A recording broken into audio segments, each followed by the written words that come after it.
The kids are talking. Are you listening? Welcome to part one of our three-part town hall series all about coronavirus. Today, us kids and teens will be sharing how we feel about this pandemic and how it's affecting us. Real truth from real kids and teens. Now, let me introduce you to our host, Shaylin. Thank you so much for that lovely introduction, Brooklyn.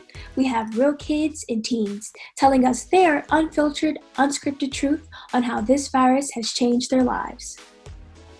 Meet the kids and teens. We have Brooklyn, Amari, Delilah, Antonio, Zion, Audrey, Mariah, Brady, Michael Michelle,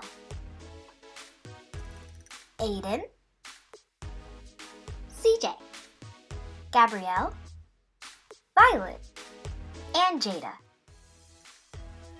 I'm so excited to be talking to you guys. Are you guys ready? Yeah. Yes. I'm so ready. Yes. Let's go. Get to it.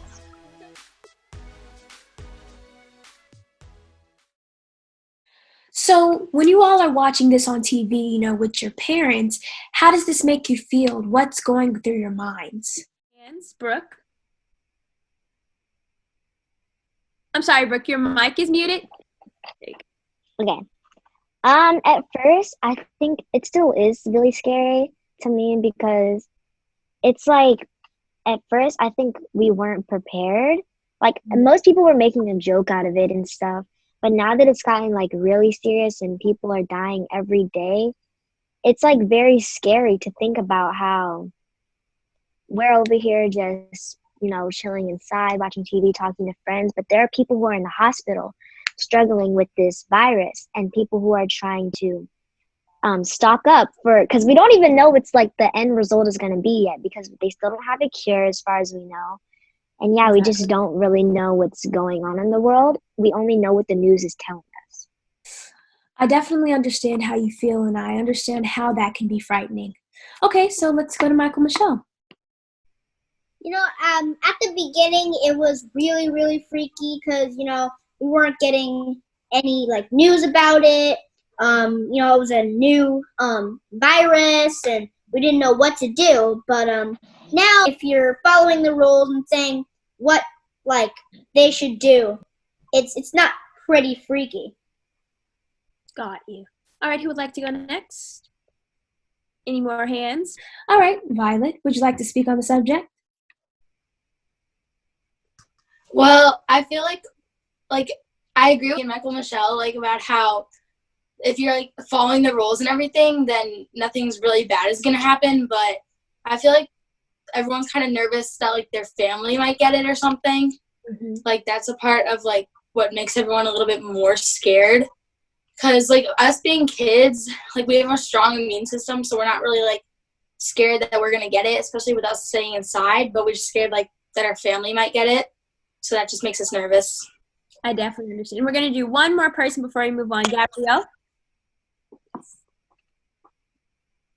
So I definitely agree that if we do follow the rules and we do wash our hands and we do stay inside, there is going to be a lower chance of us contracting the disease or spreading it to someone else.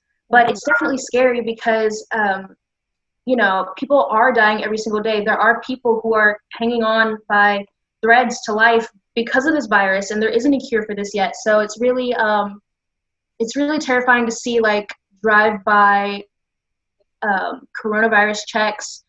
When you go outside to walk your dog, everybody's wearing masks. That's something that we've never seen before, so it's definitely scary. Following up with that, we've had a lot of time in the house, obviously, so far. So I want to know what types of activities have you done to basically cope with, being in the house? What different hobbies have you picked up on so far? Would CJ like to talk? Yes. So I've been doing work every day. The schedule is till 8 a.m. to 2 p.m. And then after that, I play games with my sister and my dad. And then after that, it's time to go to bed. Yeah. Nice. Who else from the yellow group would like to answer? Yes. Sorry, Amari? It's Aiden. Aiden, Hi, I'm sorry, my apologies. what we do in the house is like we have family fun night and we watch movies all together and we just get to spend more quality time with each other. Oh, that's really, really nice. Okay, and Michael Michelle, let me flip the question a little bit. So, in the future, when you're with your children and grandchildren, what is something that you would want to tell the future generation that we did during this time? Like when we're telling like our children and our grandchildren, we don't want to say, like we just sat in the living room and played games all day. We want to say,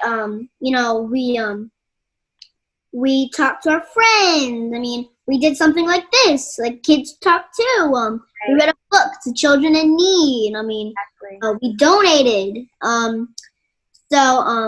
We really, really, really want to give back, and that's what we want to do. We'd love to hear some of the ways you've given back during this pandemic. Let us know in the comments down below. We didn't really know the seriousness of this virus and the toll and effect that it's taken on everyone. So now, do you think people are overreacting about the virus, or should they be taking it as serious as they are? Yes, Jada?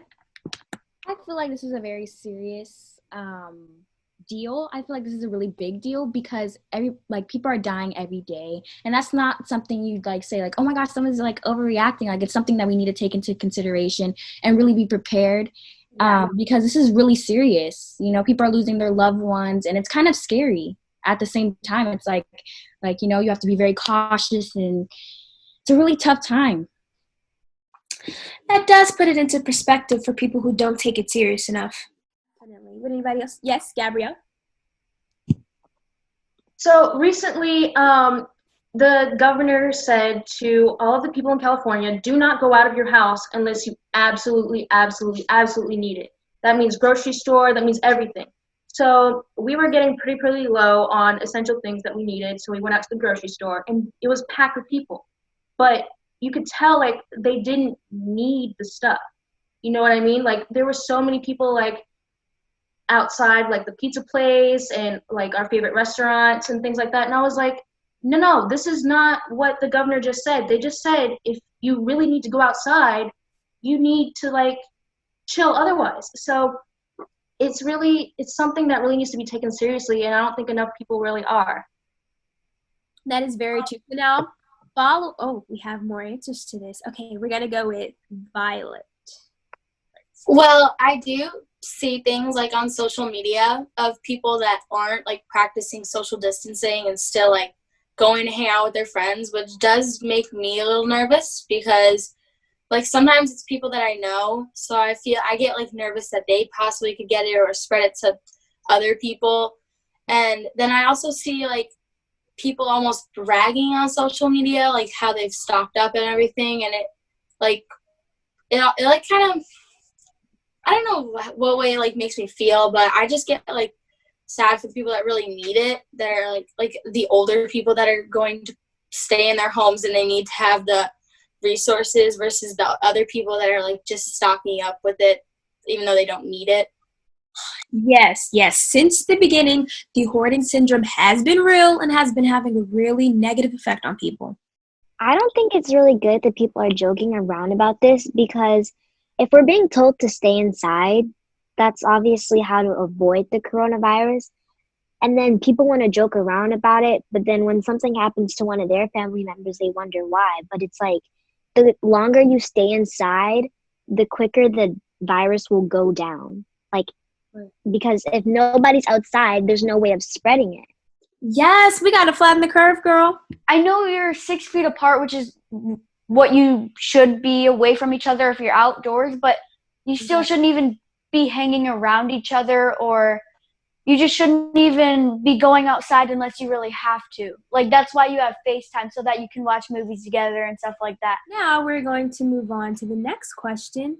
So for the kids that are on social media, how has it helped or benefited you during this quarantine? Anyone can answer this, because I know anybody's on social media. We're going to go with Miss Jada first. With social media it also gives us like tips. It also gives us tips on how to stay safe, and it also gives us like alerts, and it makes us very aware of what's going around, because a lot of people don't have like, I don't know.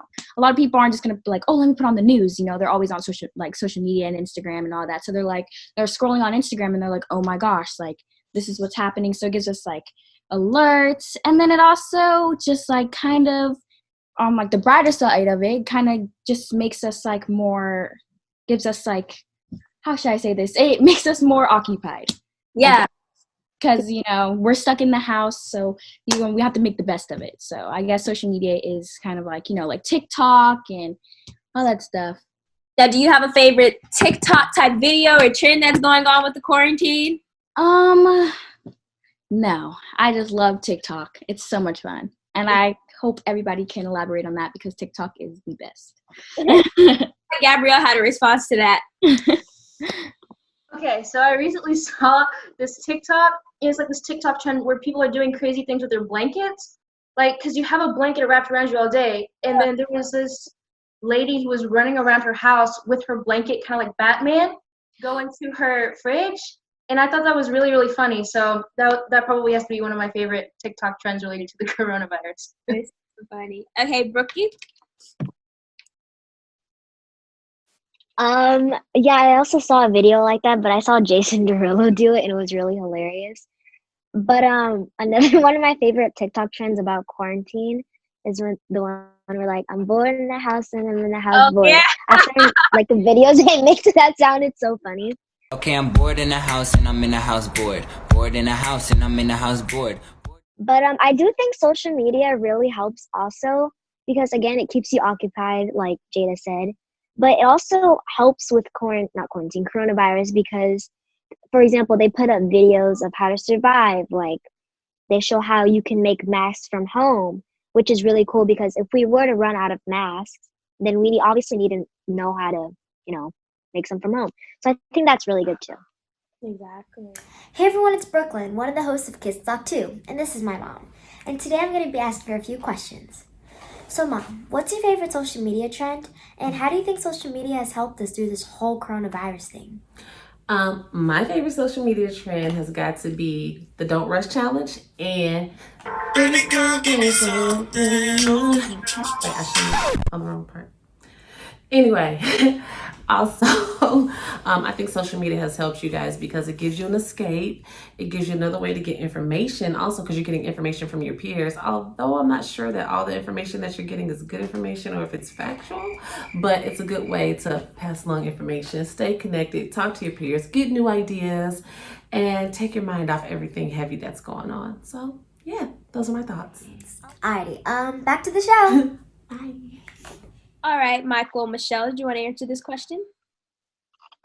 Yes. What people are doing right now, I don't know if your parents or you are watching Mr. DJ D Nice, but he's a DJ that goes on like 12 o'clock, like late, like when you're eating dinner kind of stuff. And my mom has been listening to him, and just like he's helping so many people take their mind off the coronavirus. Yes, me and my parents love listening to DJ D Nice, especially because, you know, his music and live DJ sets really takes the edge off of how everyone's been feeling about this whole virus and the scariness of it all. And plus, his IG went from like 300,000 followers to 2 million in one day. So that's crazy. Okay, so what's your favorite TikTok trend? One of my favorite TikToks was what was it? I also like I'm bored in the house, or I'm in the house bored. I can't remember the other one, so I'm just gonna say I'm bored in the house. Okay. So now I have a question following. Oh, okay, go ahead, Violet. Go ahead.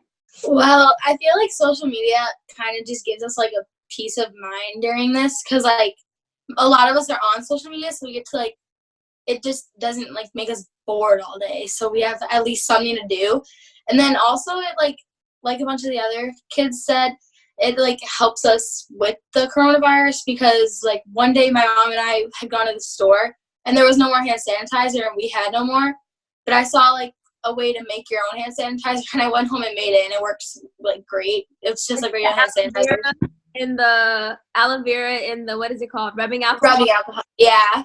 And it works great. So it's just like, it kind of helps you out, but it also keeps you like busy all day for some of the day. Innovative. So how has this quarantine affected you, the youth, in ways that the adults may not know about? What would you like to tell them how it's affected you? We're going to go with Gabrielle first. So being quarantined, you're away from people, you're away from your friends, you're away from your school, most of us. So it's not just the fact, oh, you don't get to hang out with your friends. It's the whole social aspect of it. As human beings, we strive to have that social connection with others. So those who do struggle with mental health and depression and anxiety, it can really heighten that at this time. So it's really important that we check on each other and we call people. And, you know, if your family and friends don't have phones or computers or technology, it's really important that you write them. The post office is still open. But yeah, it's a really scary time right now. And this is a really bad time. Just to sum it up, it's a bad time for just everything, the economy, just everything right now.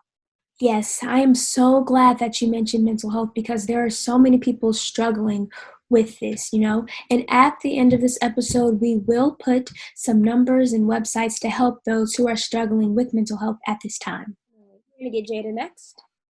Yes, I totally agree with Gabrielle, because I'm an extrovert. I love people, and I love just like being outside, and I love just like having fun, you know, like just like partying it up.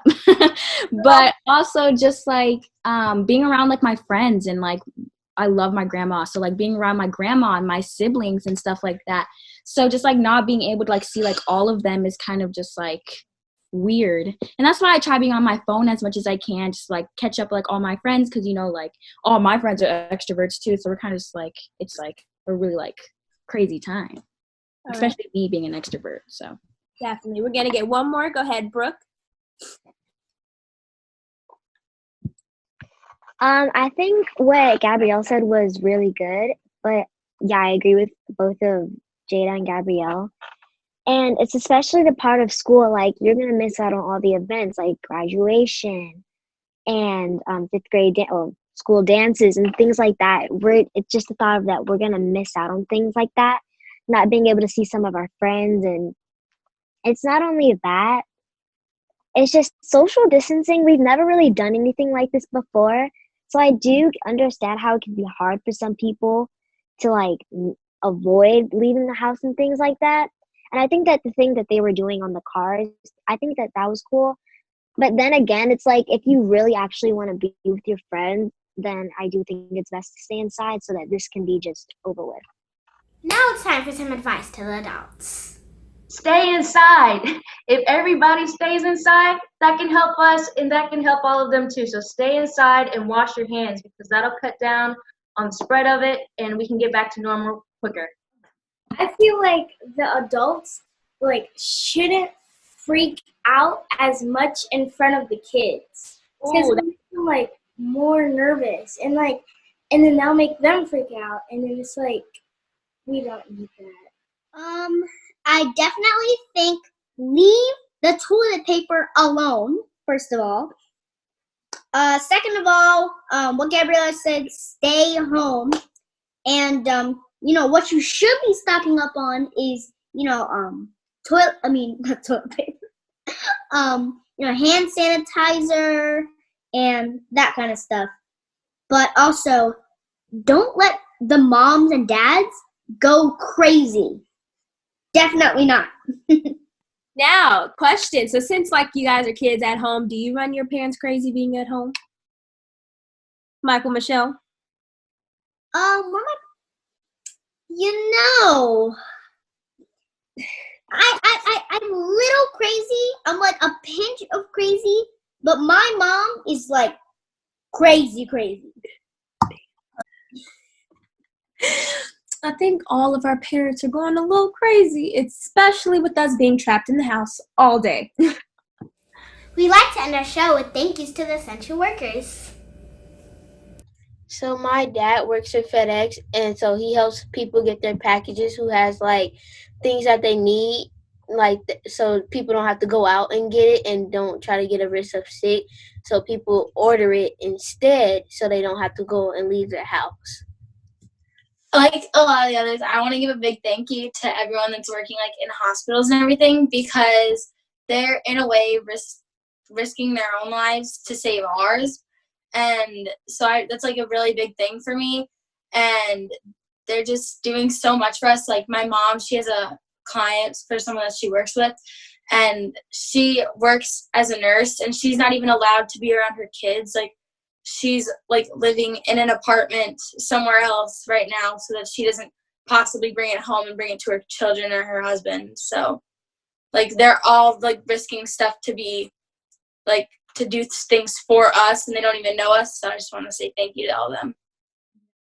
First of all, I'd just like to thank because I have many aunts that are doctors and nurses, and I have some cousins that work at the CDC, and so not just doctors and nurses, but like police officers, firefighters, people who clean up, like janitors, and like the trash people, all people who like help us, like the delivery people and stuff like that.